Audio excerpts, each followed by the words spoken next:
بسم اللہ الرحمن الرحیم۔ رسول اللہ صلی اللہ علیہ وسلم کا ارشاد مبارک ہے، جب کچھ لوگ اکٹھے ہو کر اللہ کو یاد کرتے ہیں اور دعائیں مانگتے ہیں تو اللہ ان نیک لوگوں کی بدولت ان گناہ گار لوگوں کی بھی مغفرت کر دیتا ہے جو گزرتے ہوئے ان کے ساتھ صرف بیٹھ گئے تھے۔ یقین رکھو، جو اللہ نے تمہارے نصیب میں لکھ دیا ہے وہ تم تک پہنچ کر رہے گا، خواہ تمہارے اور اس کے درمیان سمندر ہی کیوں نہ حائل ہو۔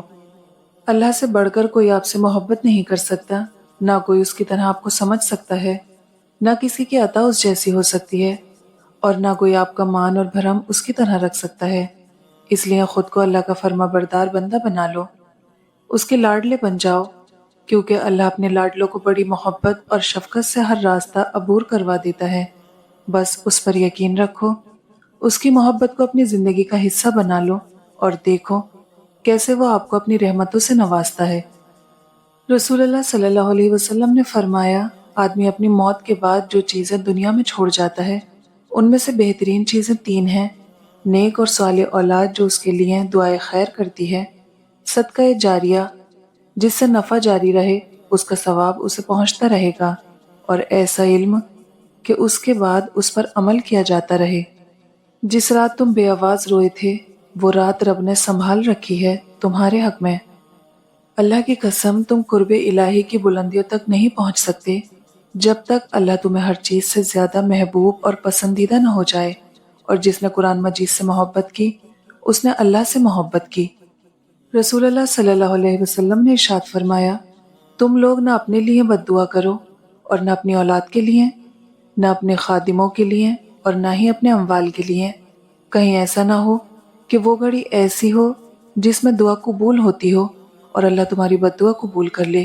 رسول اللہ صلی اللہ علیہ وسلم نے فرمایا، جب تم میں سے کوئی دعا کرے تو یوں نہ کہے، اے اللہ اگر تو چاہے تو مجھے بخش دے، اگر تو چاہے تو مجھ پر رحم فرما، اگر تو چاہے تو مجھے رزق عطا فرما، بلکہ اسے چاہیے کہ وہ پورے عزم کے ساتھ دعا کرے، کیونکہ وہ جیسے چاہے کرتا ہے، اسے کوئی مجبور کرنے والا نہیں۔ کبھی کسی مولوی، پیر یا خطیب کو یہ سنت بیان کرتے ہوئے سنا ہے کہ حضور سرور کائنات صلی اللہ علیہ وسلم نے ساری زندگی معاش اپنے ہاتھ سے کمایا، کبھی دین کے کام پر اجرت نہیں لی؟ اگر تمہاری مسجد میں جماعت کے وقت پچھلی صفوں میں بچوں کی آواز نہیں آ رہی ہے تو اپنے دین کے مستقبل کی فکر کرو۔ بابا جی کہتے ہیں، پتر دل صاف نہ ہو تو ماتھے پر محراب نہیں داغ ہوتا ہے۔ ایک ہی لمحے میں موت کا فرشتہ گھر اور بستر بدل دیتا ہے۔ اگر آپ کو علم ہو جائے کہ لوگ آپ کی موت کے بعد کتنی جلدی آپ کو بھول جائیں گے تو آپ لوگوں کو متاثر اور راضی کرنے کی فکر چھوڑ کر اللہ کو راضی کرنے میں لگ جائیں گے۔ ہمارے معاملات ہمارے اختیار میں نہیں ہوتے، مگر یقین رکھیں جس کے اختیار میں ہیں وہ علی کل شیء قدیر ہے۔ اچھے لوگ آسانیاں اور برے لوگ پریشانیاں تقسیم کرتے ہیں۔ محتاجی میں غلط کو غلط اور صحیح کو صحیح کہنے کی جرت گونگی ہو جاتی ہے۔ خاموشی اور ادب دونوں انسان کی قدر و قیمت میں اضافہ کرتے ہیں۔ اگر وہ چاہے تو اپنے گناہ گار بندے کو بھی اپنی تلاش کی طلب لگا سکتا ہے۔